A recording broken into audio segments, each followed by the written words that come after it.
জনগণ চিনবে, ও লিটারালি দেশটাকে ডিস্ট্রয় করে ফেলেছে। জনগণ চিনবে, ওর বাবা আর মেয়ে, মেয়ে তো শিকটে মানে অনেক বছর মানে জোর জবরদস্তি করে এত বছর থেকে। আচ্ছা, ফাইনালি খালাম্মা, আপনি কি ভোট দেবেন আগামী নির্বাচনে?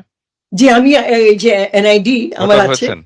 এই দুজনের ভোটার লাইন হয়েছেন? দিয়েছিলেন দেশে। জি, আমি আমার আমার এক মামাতো ভাইকে বললাম, এই যে গত 5 তারিখে ওয়াজ দ্য লাস্ট ডেডলাইন, তো আমি বললাম যে ভাই আমাকে আমার এনআইডি দিয়ে আমাকে একটু এনরোল করেন। তো ইনশাল্লাহ 12ই ফেব্রুয়ারিতে আমি ভোট দেবো ইনশাল্লাহ, ওই অনলাইন আর কি, ইনশাল্লাহ, ইন্টারন্যাশনাল। ইনশাল্লাহ। জি। আচ্ছা, আমি কি এক প্রশ্ন জিজ্ঞেস করতে পারি, মানে যদিও এটা খুব এটা জিজ্ঞেস করাটা ঠিক হবে কিনা, আপনি জেনারেল উত্তর দিয়েন। আমরা তো দেখতে পাচ্ছি যে দুইটা প্রধান প্রতিদ্বন্দ্বী দল, একটা হচ্ছে একদিকে এনসিপি ছাত্ররা, তার সাথে জামাত এবি পার্টি মিলে একটা জোট হয়েছে যাকে বলা হচ্ছে যে ডেমোক্রেটিক আগ্রাসন বিরোধী ফ্রন্ট, আর একদিকে বিএনপি এবং তার সাথে সমমনা দলগুলো।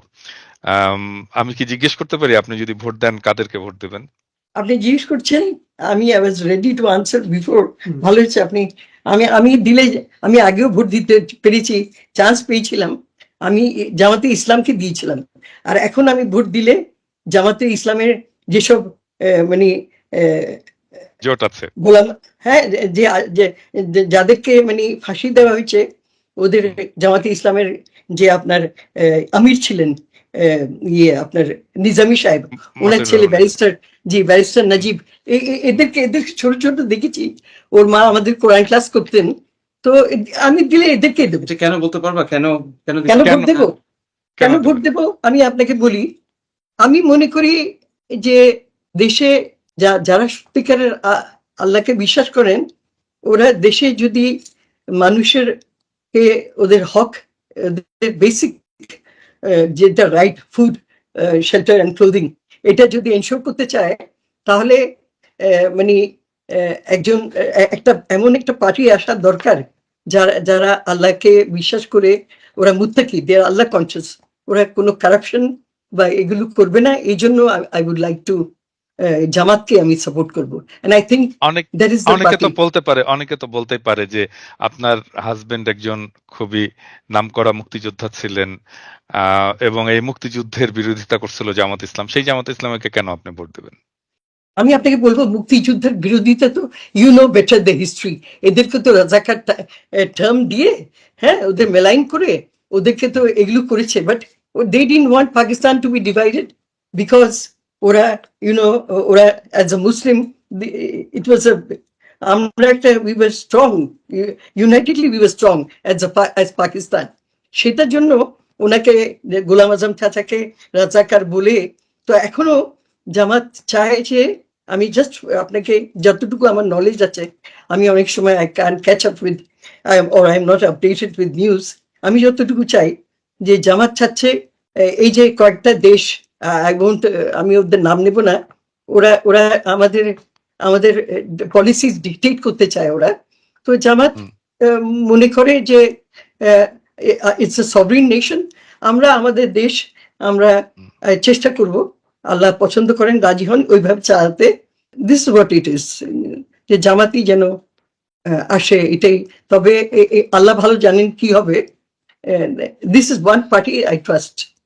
আমি আর যদি বাকিরা আসে, এভরিবডি হ্যাজ আ রাইট, অনেক ভালো লোকও আছে অন্য পার্টিতে। আচ্ছা, এরা এটা যদি, আপনি তো বললেন আপনি কাকে ভোট দেবেন। যেহেতু আপনার সাথে একটা হিস্টোরিক রিলেশন আছে, ধরেন আন্ধা হাফিজের রিলেশন আছে। আন্ধা হাফিজ 75-এর 15ই আগস্টে একটা আম, ঘটনা ঘটতে যাচ্ছে এবং সেই ঘটনাটা সফল হবে, এইটা আপনার মাধ্যমেই তিনি কর্নেল ফারুককে আম, বার্তাটা পাঠিয়েছিলেন। আম, তো আমরা যদি মনে করি আর কি, আপনার কাছ থেকে যদি আমরা শুনতে চাই যে আপনি কি দেখেন আগামী নির্বাচনে কারা জিতে ক্ষমতা, বাংলাদেশের ক্ষমতায় আসতে পারে? আমরা একটা একটা ধরেন লাইন টানলাম আন্ধা হাফিজের থেকে আজকে পর্যন্ত। আন্ধা হাফিজের সেই উত্তরাধিকার নিয়ে আপনি কি আজকে প্রেডিক্ট করতে পারেন যে কারা ক্ষমতায় আসতে পারে বাংলাদেশে? আমি আসলে I cannot predict, though I know that খুব আনরেস্ট চলছে। ইলেকশনটা ভালোভাবে হয়ে গেলে তো ভালো। তবে আপনাকে যেটা বললাম, we would like some sincere মানে কি বলবো, কিন্তু আপনার আপনার কোনো মনে অনেকের থাকে না যে আমার মনে হচ্ছে এইটা হতে পারে, এরকম কি মনে হচ্ছে আপনার কোনো সেন্স হচ্ছে যে এইটা হতে পারে, ক্ষমতা এরা আমার আসতে আমার পারে, আমার মনে হচ্ছে? যেমন ধরেন আমি মনে করতাম সব সময় যে হাসিনা থাকবে না, হাসিনা জি, পড়বেই। হ্যাঁ, আচ্ছা, এটা আমার খুব স্ট্রং বিলিফ ছিল। হ্যাঁ, জি, কিভাবে পড়বে, কি কোন প্রসেসে পড়বে সেটা আমি হয়তো পুরোটা জানতাম না, ওটা বুঝতে পারিনি, এটা কেউই জানতো না, কিন্তু পড়েছে। তো সেই রকম ধরেন আম, আমারও একটা স্ট্রং বিলিভ আছে যে এই নির্বাচনে কি হতে পারে। আমার একটা স্ট্রং বিলিভ আছে, আমি এটা বলছি আপনি না কি এখন। একটু বলবেন আমাকে, শেয়ার করবেন আপনার কি আমি বিলিফটা? আই উড লাইক আমি টু নো। আমি আমি অনেক আগে থেকেই বলা শুরু করেছি, অনেক আগে থেকে এটা হয়তো আম, অনেকেই খেয়াল করেছে, আমি আমার এপিসোডেও বলেছি যে আই ডোন্ট সি যে বিএনপি ক্ষমতায় আসছে, আমি এটা দেখি না। হ্যাঁ, এবং আমার এখন আমি অনেকটাই নিশ্চিত যে সম্ভবত বিএনপি আগামীর ক্ষমতা, অনেকে মনে করতে পারে কিন্তু আগামীর ক্ষমতায় বিএনপি যদি ভোট ফেয়ার হয় তাহলে কোনো চান্স নেই বিএনপির ক্ষমতায় আসার, এটা আমার ধারণা। নাকিটা আমার ব্যাপারটা হলো যে maybe represents a sentiment of Dhaka Bangladesh is that মানে মানুষ চায় না, and আপনি যদি দেখছেন হাদির ইন্তেকালের ব্যাপারেও হুম, যে মানুষ চায় না এই করাপশনটা রিপিট হোক। that repeat হোক, whatever hmm, the party is, whether it's hmm, BNP or Aওয়ামী লীগ, হুম। and বাংলাদেশের মানে citizens they exploit them for their own purposes. That nobody wants this, and I think the common people are going to vote with that. The দেশ common people. আমারও মনে হয় যে মানে তরুণ সম্প্রদায় তো অবশ্যই বিএনপির সাথে নাই, এটা তো আমরা দেখতেই পাচ্ছি নির্বাচনগুলোতে, বিশ্ববিদ্যালয় নির্বাচনগুলোতে। এবং সাধারণ মানুষও তারা তারা তো দেখেছে, এই দুটো দলকেই দেখেছে, আওয়ামী লীগ বিএনপি জাতীয় পার্টি, এদের শাসন দেখেছে।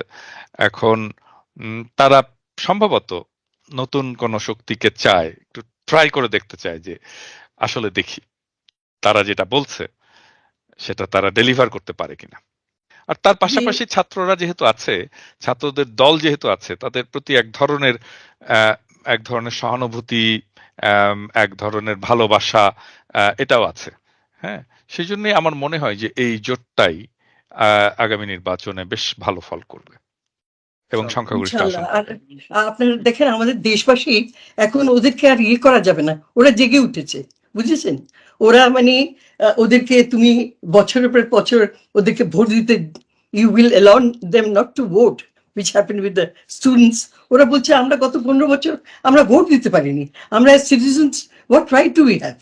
Is this a free nation? What is happening? তো আহ, দেশ আর দশের খিদমত করবে, আমাদের দেশটাকে উন্নত করবে। উই উড লাইক, মিলেমিশে করো তোমরা, তোমাদের দেশটাকে গড়ো তোমরা, দ্যাট ইজ হোয়াট। ও ও ওর আব্বা চেয়েছিল যে মানে ও সবসময় এটা মনে করতো, আই আস্ট যে একটু রিমাইন্ড করে দিও যে আমাদের বাংলাদেশ পপুলেশন নিয়ে মানুষে অনেক সময় বলতো যে এত ছোট কান্ট্রি, পুয়ার কান্ট্রি, এত পপুলেটেড। তো ওর আব্বা বরাবরই ভাবতো যে this population is an asset, this man power, আমরা এদেরকে দিয়ে আমরা পুরো দেশটা গড়তে পারবো, আর এটা একদিন সোনার বাংলাদেশ হবে। এটা খুব প্রসপারাস একটা কান্ট্রি অফ বাউন্টি। একসময় মানে ওই সোনার বাংলা তো বলতো, ওইটা ছাড়াও বাংলা একসময় মানে বাঙালিরা বা বাংলা, হ্যাঁ বাংলা দ্য গ্রেটার, এটাও আমাকে সুবে বলেছিল। বাংলা, সুবে বাংলা, জি, সুবে সুবে বাংলা বাংলা, বলতেন, জি জি, সুবে সুবে বাংলা বাংলা, বলতেন। জি জি, ওইটা একটা। আর ও এটাও ভাবতো যে আমরা we will be a greater Bengal. এটা হি ইউজ টু, ওর ফার্স্ট সাইডেডনেস, হ্যাঁ ন্যাশনাল সার্ভিস। তো ও বলতো যে আমি চাই যে আমাদের পুরা বাংলাদেশে ন্যাশনাল সার্ভিস হবে কম্পালসারি, যে 2 years, 18 বছর পরে they will serve the country. ওরা যারা নিরক্ষর ওদেরকে লিটারেসি দেবে, ওরাই আমাদের দেশটা গড়বে, দিস ইয়াং জেনারেশন।